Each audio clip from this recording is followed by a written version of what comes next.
अब हम कितने दिन और भटकेंगे। आज वनवास के 12 वर्ष बीत गए हैं। ये सीता, अब ज्यादा समय नहीं रहा है। चलो वो देखो सामने महान ऋषि अगस्त्य जी का आश्रम है। वहां चलकर जलपान करेंगे।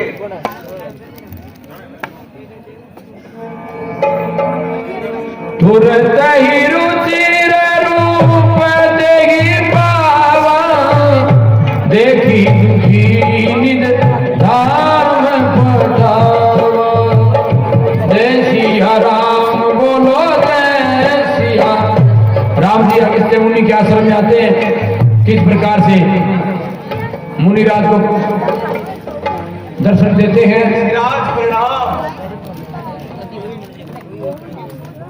ओहो श्री राम, आपका कल्याण हो। आइए स्थान ग्रहण कीजिए।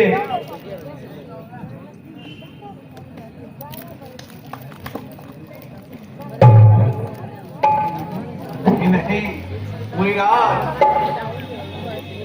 इसी पर आप विराजिए।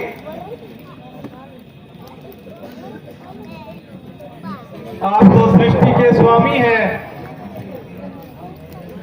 भक्तों के जीवन आधार हैं। वीर अजा तभी तपस्वी बनते हैं। आपकी माया अपरंपार है। ऋषिराज, आप कृपा करके हमें रहने के लिए कोई उचित जगह बताओ। हमें भटकते हुए 12 वर्ष हो गए हैं। अब शेष वर्ष स्थिर रहकर गुजारना चाहते हैं। हाँ प्रभु, आप धन्य हैं। कितनी मर्यादा पालते हो, कण कण में रहने वाले हो और मुझसे निवास पूछते हो।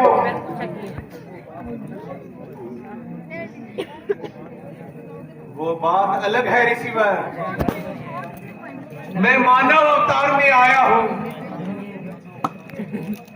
दानव को मानव बनाने और मर्यादा सिखाने आया हूं। एक मानव होने के नाते मुझे जगह बतलाओ प्रभु। आपको त्रिकाल दृष्टि है, उचित रास्ता बतलाओ। आप मेरे आश्रम में रहिए प्रभु। नहीं मुनिराज, यहाँ नहीं। हम ऐसी जगह जाना चाहते हैं जहाँ राक्षस रहते हैं और ऋषि मुनियों को सताते हैं।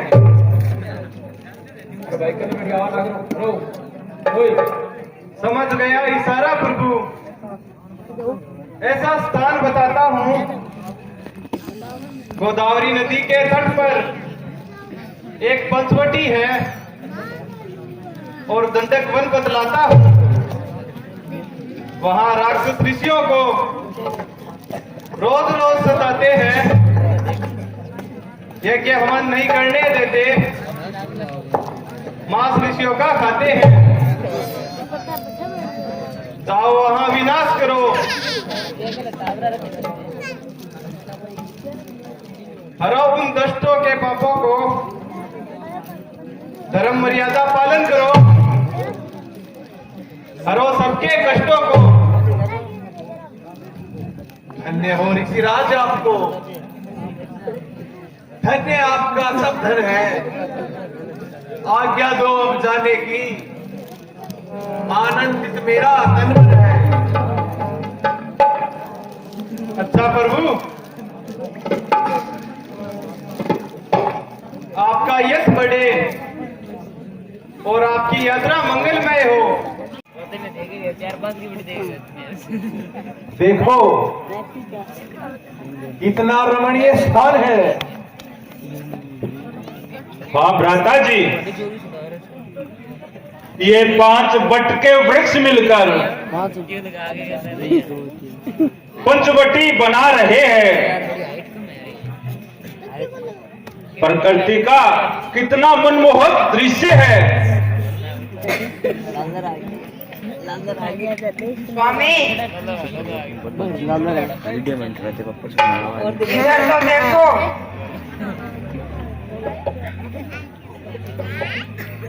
पक्षियों का कितना सुंदर संगीत कानों में गूंज रहा है। रंग बिरंगे फूल जंगल में महक रहे हैं।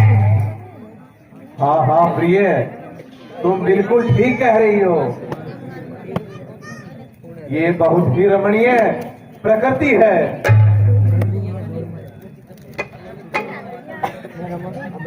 पंचवटी में यहाँ रहकर कुछ अनुभव लेंगे। बहुत सारे राक्षसों का वध भी करना है। तो स्वामी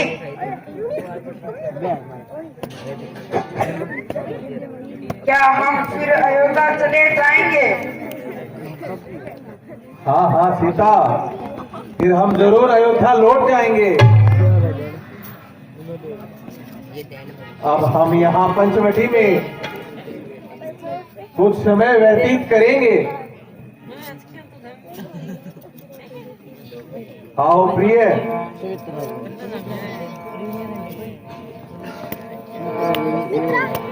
ये प्राकृतिक सौंदर्य बहुत ही सुंदर लग रहा है। हाँ भ्राता जी, ऐसा सुंदर दृश्य तो हमने पहले किसी जंगल में नहीं देखा, जो इस दंडक वन में हमें देखने को मिल रहा है। परंतु इस सुंदर वन में राक्षसों का इतना ज्यादा आतंक है। हाँ लक्ष्मण, तुम बिल्कुल ठीक कह रहे हो। लक्ष्मण, जो मनुष्य जीवन में वृक्ष लगाता है उसका जीवन भी उस हरे वृक्ष की भांति खुशहाल हो जाता है। अब किस प्रकार से जयंत यानी कौवा आता है और सीता जी के पैर में चोट मारता है।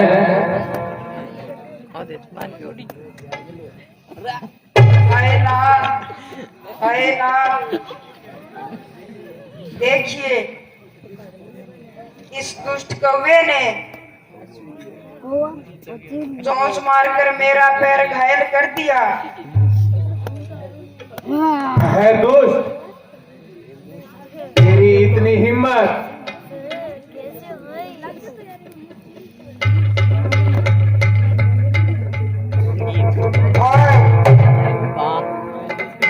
हाथ में लग गया। हाय, ये क्या हो गया? हाय हाय, मैं मरा। हाय हाय, मेरी आँख फोड़ डाली।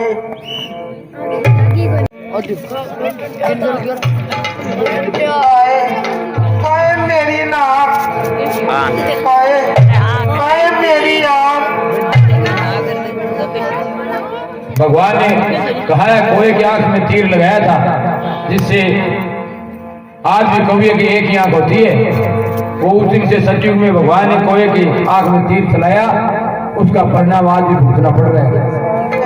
हाय मेरी आँख। हाय प्रजापति ब्रह्मकी,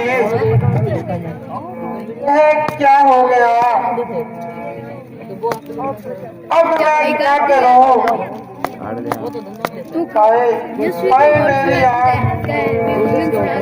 निर्मल मन जग सो मोहे पावा, मोहे कपट छल छीदर न भावा। जय सिया राम बोलो, जय सिया राम। आपने बहुत बड़ा अपराध किया है। इस कष्ट से बचाने के लिए आपको वापस उन्हीं के पास जाना होगा, जिससे ये आपका कष्ट दूर हो जाएगा।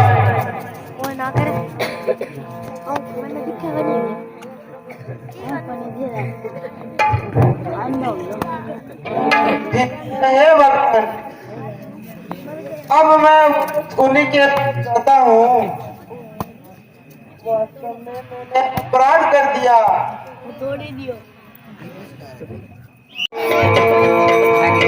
कलयुग केवल नाम आधार, सुमर सुमर नर उतरई पार।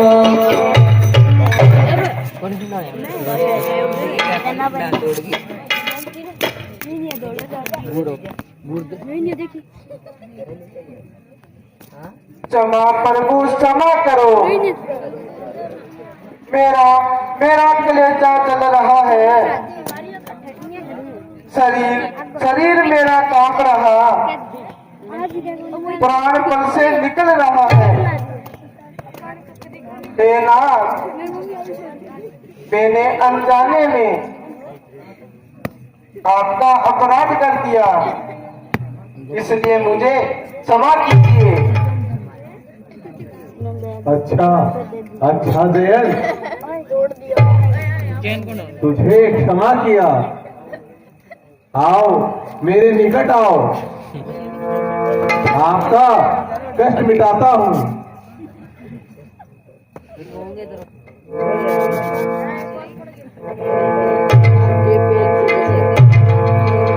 बोल सियावर रामचंद्र की जय। अब जाओ जयंत, पर सुनो, एक बात का मनन करना है। ऐसा अपराध फिर कभी किसी के साथ नहीं करना है। ना प्रभु, जैसी आपकी आज्ञा।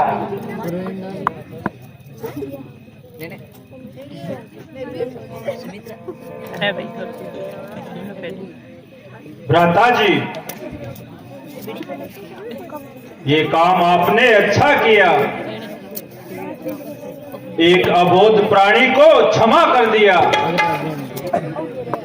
हाँ लक्ष्मण, ये तो ठीक हुआ, पर मुझे कुछ और ही आभास हो रहा है।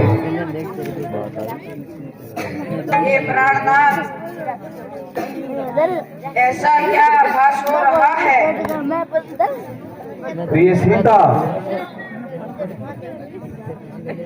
पक्षियों में कौवा ऐसा पक्षी होता है जो व्यक्ति पर आने वाले संकट का आभास करा देता है। जरूर कोई बड़ा संकट आने वाला है, इसलिए हे सीता,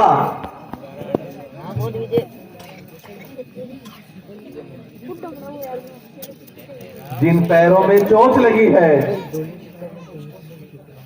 उन पैरों को सोच समझ कर रखना। उन्हीं की वजह से कुछ अपशगुन हो सकता है।